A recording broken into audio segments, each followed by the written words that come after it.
So let's talk about prohormones. Back in the early 2000s, it was a hot topic. So let's begin with the definition of the prohormone.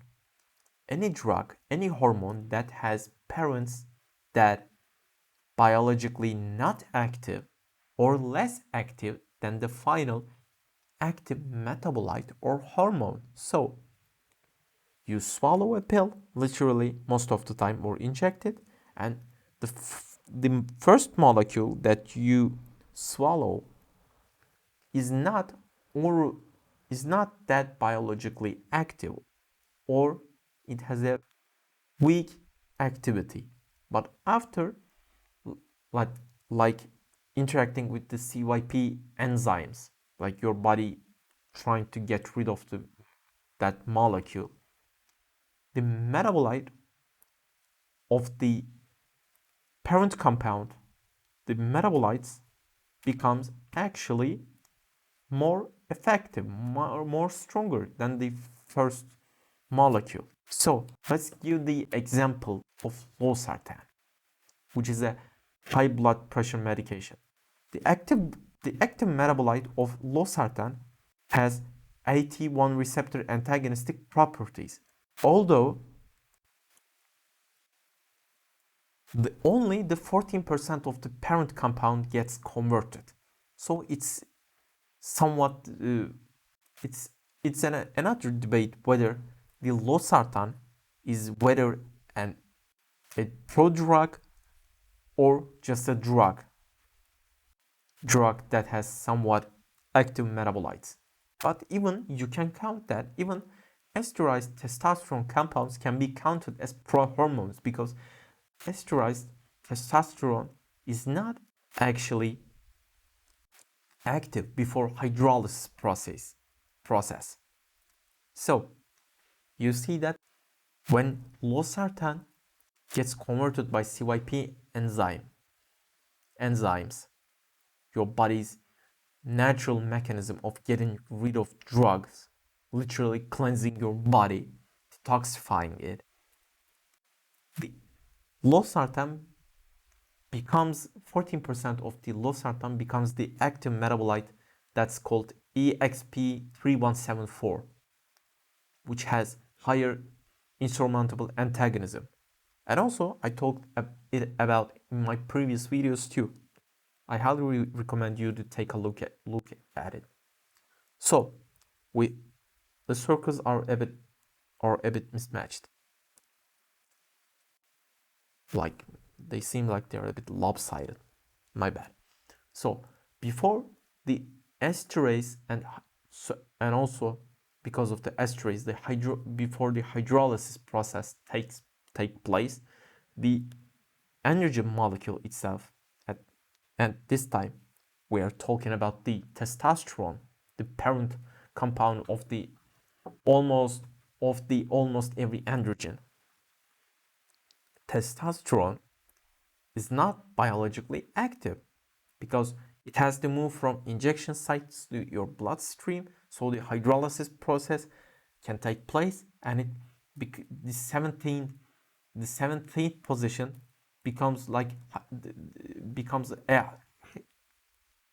17th position has a hydroxyl group. So testosterone molecules a hydroxyl molecule, and as you see, before the deesterification, before the hydrolysis process, it doesn't have the hydroxyl group on the 17th position. After the hydrolysis, it has the hydroxyl group. So let's give another examples of prodrugs like DHEA, and naturally occurring prohormone.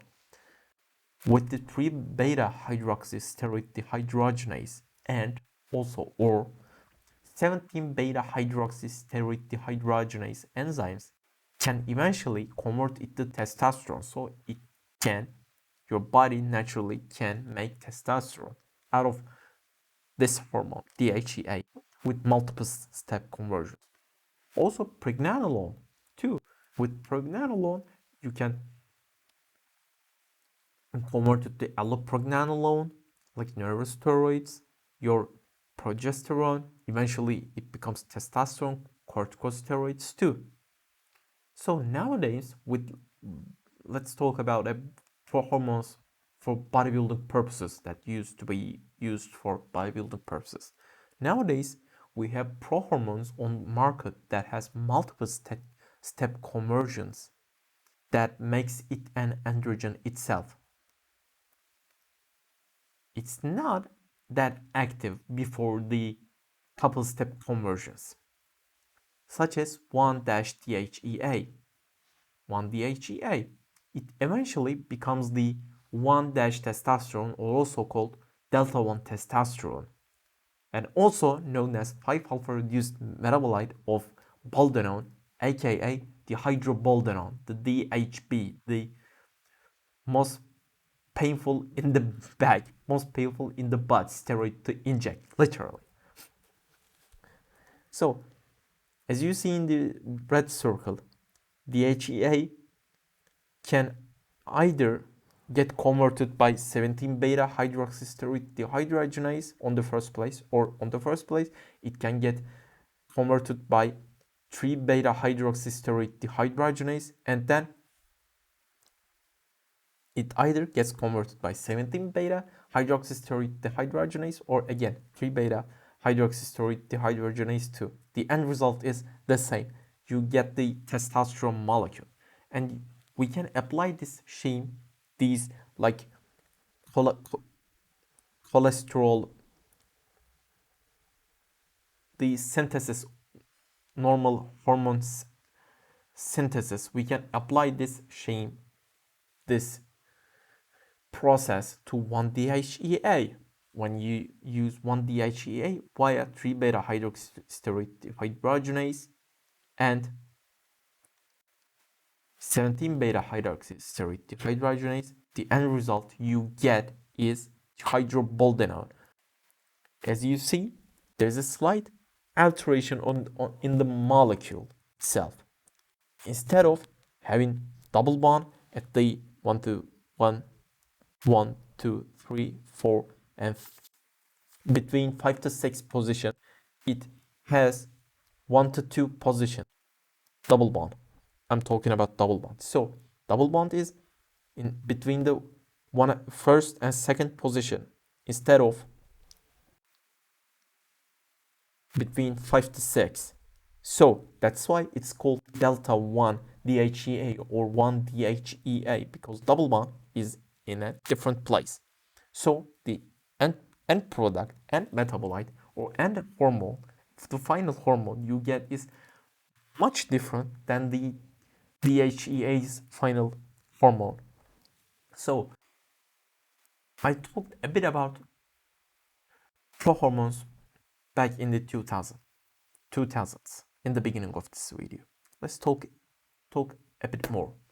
Back in the days in late 90s and early 2000s, many compounds could be found in your local supplement store shelves, such as Superdrol, like the most so-called liver toxic drug you can find, one of the most liver toxic drugs you can find. While Superdrol was called a prohormone, actually it was not a prohormone, it was an androgen itself. It was orally active 17-alpha alkylated androgen, and it was developed by Syntex, and it was forgotten a long time ago because multiple reasons. Like I put couple molecules that was also historically so-called prohormone. Let's take a look at them. The M-stem, metal stembolone. It was literally an androgen. Again, let's take a look at of metal 1 testosterone, methylated dihydroboldenone, a really toxic shit. That thing also is an androgen molecule. Let's take a look at the epistane. It was also androgen. And what about DMZ? Well, it's a bit different. And DMZ was actually a prohormone of the Superdrol. methyldrostanolone, metastrone, or it's called metastrone instead of methyldrostanolone. So most of that stuff was legit steroids, oral steroids that was not recognized by the WADA, and also that was not classified as a drug in the United States mostly. There are multiple reasons why those prohormones were never marketed or withdrawn from the market. And those reasons are: one, they were really expensive to make, produce. Two, the number two is they didn't have myotropic effect. And three, even if they had really had good myotropic effect, they were highly hepatotoxic, and hepatotoxicity to myotropic ratio was not favorable at all. And we can give the example of the notorious oral steroid of methylpheninolone. It's sometimes called as oral trembolone, but it's not trembolone. It's slightly altered molecule of trembolone. It's like methylated version of trembolone, and it becomes super toxic. The methylpheninolone historically used as androgen receptor binding assays and it was taken as a face value for the androgen receptor binding affinity. So it really has a really high androgen receptor binding affinity, but it was planned to be used in microgram doses. I repeat, microgram. It was not even in. It was not planned to be used even more than 1 milligram, just micrograms. That stuff was really toxic as hell. So they didn't market it because there was a reason. Also, those prohormones or hormones, the non-marketed prohormones, were not tissue selective or receptor selective at all. They were not receptor selective at all. And some prohormones or hormones, the reason why those hormones never marketed or withdrawn from the market are this: they also had unfavorable selectivity for receptors such as progesterone receptor, mineralocorticoid receptor, and glucocorticoid receptor. So, at the same while theoretically, while you can use them, also you might experience like high progesterone symptoms, like simulator of your breast tissue, like overall body weight gain, like because of the mineralocorticoid receptor stimulation, also because of the glucocorticoid receptor stimulation, you might get other problems. The reasons why prohormones marketed in the supplement industry are down below. Prohormones marketed in the supplement industry because of the reasons below. They were not classified as drugs. 2. They were not classified as doping agents, so WADA would not test users for it. So users wouldn't be positive for whatever they were using. And 3, people who were afraid of needles or wanted to hide their steroids, or so users didn't want someone to find out that they were using steroids, so they, instead of injecting really androgens that were historically or back in the day literally approved for human use, instead of using those, they just decided to use so-called supplements, but they actually contain prohormones. So the reasons why prohormones are necessary are actually There are three main reasons. One, prohormones are just a justification for some people to use androgens indirectly. Two, prohormones are an expensive way of using androgens. Like literally you are wasting at least 4/5 of your money because the real prohormones are nowadays banned. So-called prohormones are banned, and now you have prohormones that gets converted by multiple step conversions to active hormone itself. So it is a very ineffective way. It takes time, it takes money, it's not cheap, and they can also have severe toxicity because we don't have much data about them.